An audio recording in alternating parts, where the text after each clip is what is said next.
जय श्री कृष्णा। राधे राधे। आज हम सुनेंगे वैशाख मास कथा के 16वें अध्याय की कथा। बोलिए कृष्ण भगवान की जय हो, विष्णु भगवान की जय हो। श्री सूत जी महाराज कहते हैं, हे तपोधनों, रामानुज नाम से प्रसिद्ध एक जितेंद्रिय विष्णु भक्त ब्राह्मण थे। धर्मात्मा रामानुज ने वानप्रस्थ आश्रम में स्थित होकर आकाश गंगा तीर्थ के समीप बड़ी कठिन तपस्या की। गर्मी के दिनों में भगवान विष्णु का ध्यान करते हुए वे पंचाग्नि के मध्य में स्थित रहते। वर्षा काल में खुले आकाश के नीचे बैठकर मुख से ओम नमो नारायणाय इस मंत्र का जाप करते और हृदय में भगवान जनार्दन का ध्यान करते थे। जाड़े के दिनों में जल के भीतर निवास करते थे। वे समस्त प्राणियों के हितैषी, जितेंद्रिय और सब प्रकार के द्वंद्वों से दूर रहने वाले थे। उन्होंने कितने ही वर्षों तक सूखी पत्ती खाकर निर्वाह किया, कुछ काल तक जल का आहार किया और कुछ वर्षों तक वे केवल वायु पीकर रहे। उसके बाद उनकी तपस्या से संतुष्ट होकर भगवान विष्णु ने उन्हें दर्शन दिया। भगवान के हाथों में शंख, चक्र और गदा आदि शोभा पा रहे थे। उनके नेत्र विकसित कमल दलों के समान सुंदर थे। श्री अंगों की दिव्य प्रभा कोटि कोटि सूर्यों के समान थी। वे गरुड़ पर आरूढ़ होकर छत्र और चमर से सुशोभित थे। हार, बाजूबंद, मुकुट और कड़े आदि आभूषण उनके अंगों की शोभा बढ़ाते थे। विश्वक्सेन और सुनंद आदि पार्षद सब ओर से उन्हें घेर कर खड़े थे।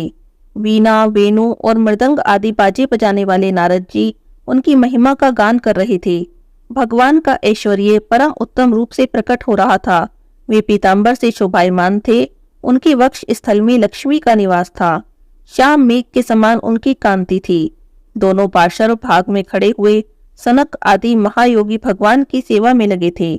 अपनी मंद मंद मुस्कान से तीनों लोकों को मोहते थे और दिव्य अंगों की दिव्य प्रभा से दसों दिशाओं को सम्मानित और प्रकाशित करते हुए दया निधान भगवान वेंकटेश्वर महामुनि रामानुज के समीप उपस्थित हुए।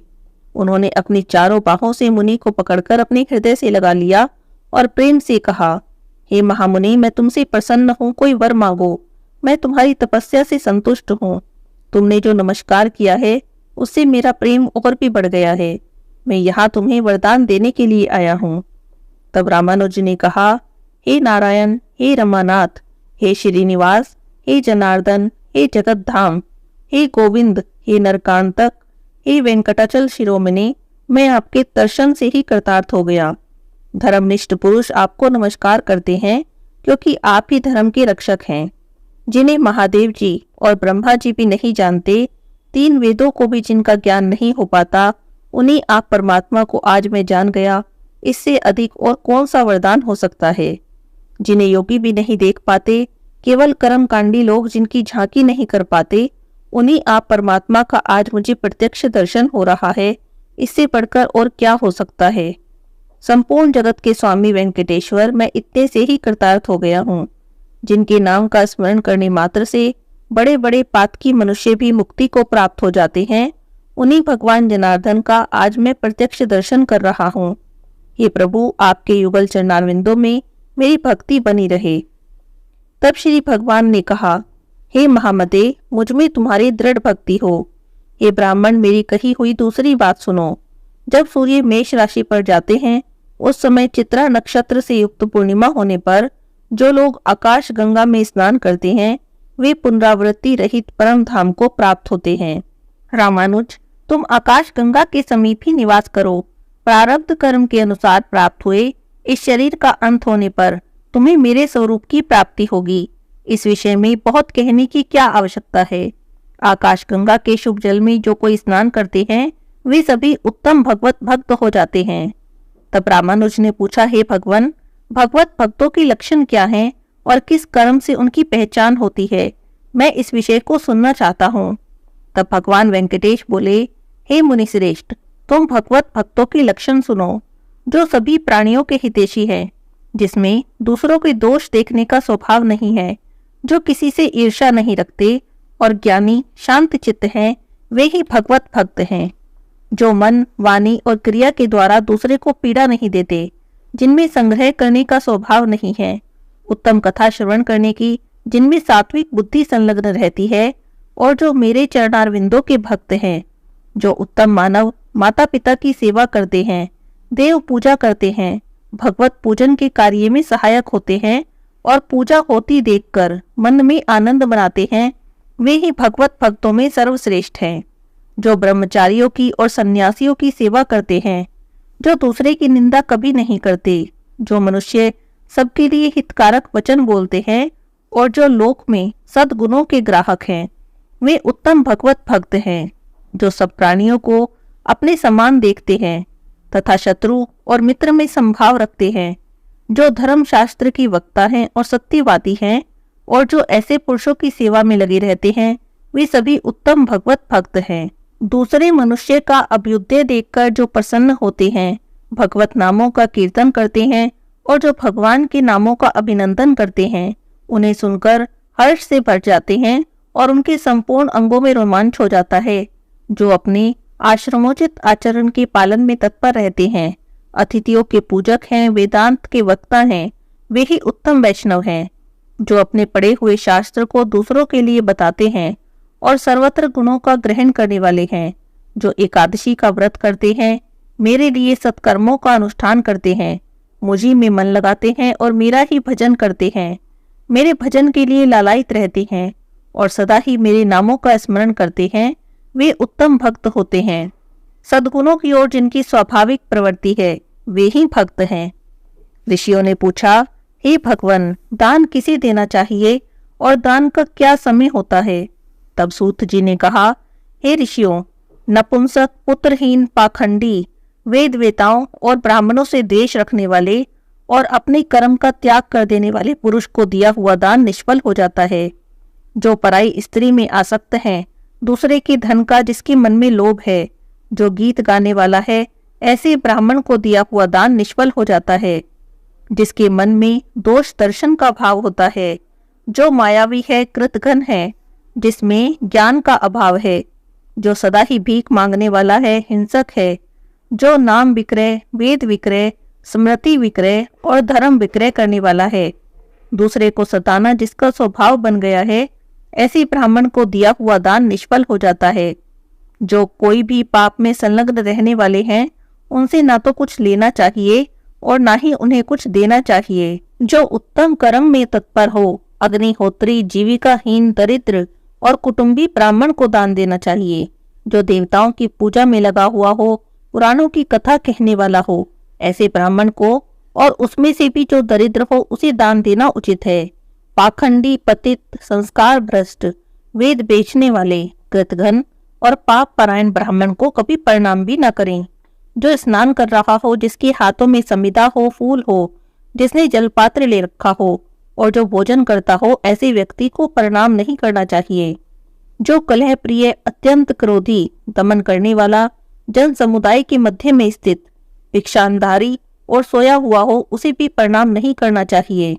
जो श्राद्ध के नियम में नियुक्त हो, देवताओं की पूजा कर रहा हो, यज्ञ एवं तर्पण कर रहा हो, ऐसे व्यक्ति को भी प्रणाम नहीं करना चाहिए।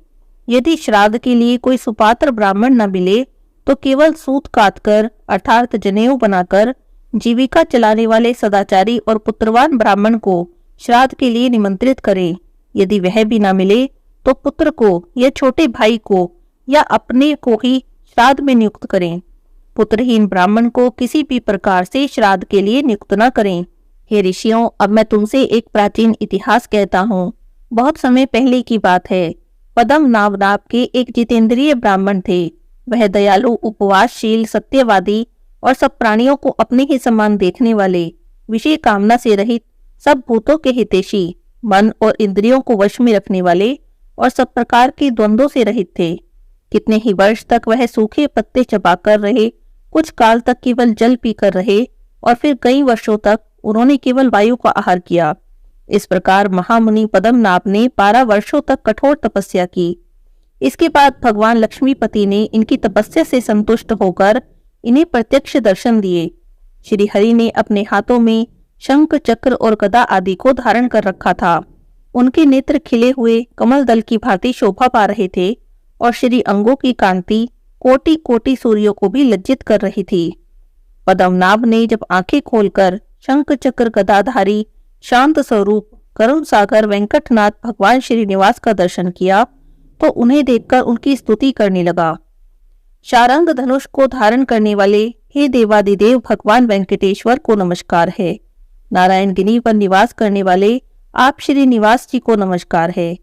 पापों का नाश करने वाले सर्वव्यापी भगवान विष्णु को नमस्कार है।